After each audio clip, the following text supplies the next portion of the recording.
नमस्कार दोस्तों, भारत वो धरती है जहां वीर पैदा हुए हैं, जिन्होंने अपनी ही जान कुर्बान कर दी मातृभूमि के लिए। लेकिन इतिहास के पन्नों में कुछ ऐसे नाम भी हैं जिन्होंने अपने ही देश से गद्दारी की। किसी ने लालच में, किसी ने सत्ता के लिए और किसी ने सिर्फ अपने अहंकार के लिए। तो आज जानते हैं भारत के 4 सबसे बड़े गद्दार राजाओं के बारे में, जिनकी गद्दारी ने इतिहास की दिशा ही बदल दी। और अंत में उनके साथ क्या हुआ, ये सुनकर आप हैरान हो जाएंगे। पहले नंबर पर आते हैं राजा जयचंद। कहानी शुरू होती है 12वीं सदी में, जब उत्तर भारत पर राज कर रहे थे पृथ्वीराज चौहान। दिल्ली और अजमेर के इन वीर राजा ने मोहम्मद गौरी को कई बार हराया था, लेकिन उनके ही रिश्तेदार जयचंद कन्नौज के राजा ईर्ष्या और अहंकार में जलकर गौरी को भारत पर चढ़ाई करने का न्योता दे बैठे। गौरी ने हमला किया और जयचंद की इस गद्दारी के कारण चौहान हार गए। दिल्ली पर गुलामी का अंधेरा छा गया और इतिहास ने जयचंद को क्या दिया। गंगा किनारे उसकी लाश मिली बिना किसी अंतिम संस्कार के, और नाम बन गया गद्दार का पर्याय। दूसरे नंबर पर आते हैं मीर जाफर। 1757 बंगाल के nawab Sirajuddaula British East India Company से भिड़ रहे थे, लेकिन उनकी ही सेना के सेनापति मीर जाफर ने अंग्रेजों से गुप्त समझौता कर लिया। ब्रिटिश गोलियों से भी ज्यादा खतरनाक साबित हुई जाफर की धोखेबाज मुस्कान।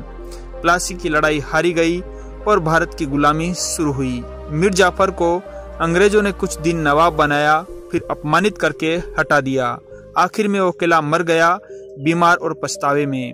इतिहास ने उसका नाम मिटा दिया, लेकिन मीर जाफर शब्द अब भी गद्दार का प्रतीक हैं। तीसरे नंबर पर आते हैं मीर कासिम। जब मीर जाफर बेकार साबित हुआ तो अंग्रेजों ने उसके दामाद मीर कासिम को सत्ता सौंप दी, लेकिन लालच और सत्ता की भूख ने इसे भी अंधा कर दिया। उसने भारत के व्यापारियों और अपने ही लोगों से कर बढ़ा कर लिए, और जब अंग्रेजों ने विरोध किया तो वो भाग गया। आखिर में मीर कासिम ने विदेशी ताकतों के साथ मिलकर भारत पर साजिश रची, लेकिन धोखा उसे भी मिला। वो अपने ही साथी के हाथों मरवा दिया गया।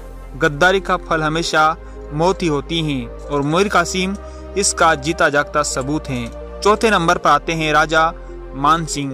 राजपूतों के बीच एक नाम आज भी विवादित है, राजा मान सिंह, जो अकबर के सबसे करीब सेनापति बने। उन्होंने मुगलों की ओर से अपने ही राजपूत भाइयों से लड़ाइयां लड़ी, यहाँ तक कि मेवाड़ के महाराणा प्रताप से भी लड़ाइयां लड़ी। कई इतिहासकार कहते हैं मान सिंह ने राजपूत गौरव से गद्दारी की, लेकिन कुछ मानते हैं कि उन्होंने चतुराई से राजपूतों की जानें बचाई।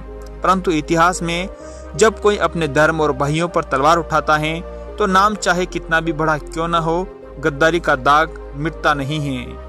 भारत का इतिहास सिर्फ वीरों की कहानियां नहीं, बल्कि गद्दारों से मिली चेतावनी भी है, क्योंकि हर जयचंद, हर मीर जाफर हमें सिखाता है कि जो अपने देश से गद्दारी करता है वो इतिहास में हमेशा के लिए मिट जाता है। और अगर आपको लगता है कि ऐसे गद्दार अब नहीं होते, तो जरा आज की राजनीति और सत्ता की दुनिया पर नजर डालिए। कहीं न कहीं इतिहास खुद को दोहराता जरूर है।